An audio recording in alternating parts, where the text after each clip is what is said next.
¿Qué tal, amigos de Posadas? ¿Cómo están? En este caso tenemos a Agustín, el dueño del auto, que quiere mantener la originalidad de su vehículo y a su vez quiere un escape deportivo también.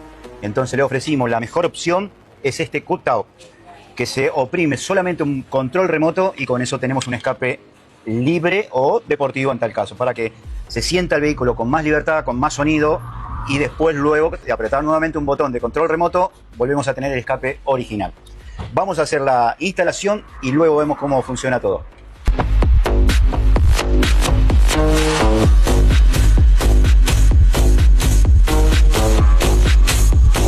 Seguimos con la instalación que ya está prácticamente finalizada. Ahí Luis le va a comentar cuál es el trabajo que se realizó. Acá les muestro el funcionamiento del cutout.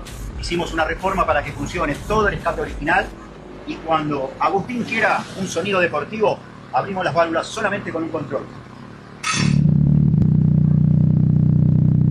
Sonido deportivo,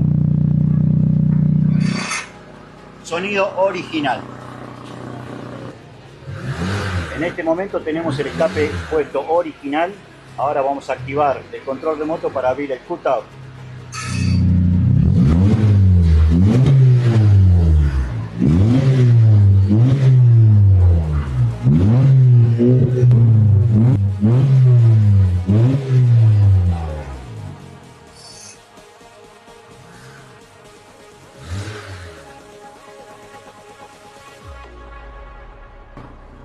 Ese es el funcionamiento del cutout hecho en Siden Pro, Polar Pro de Posadas.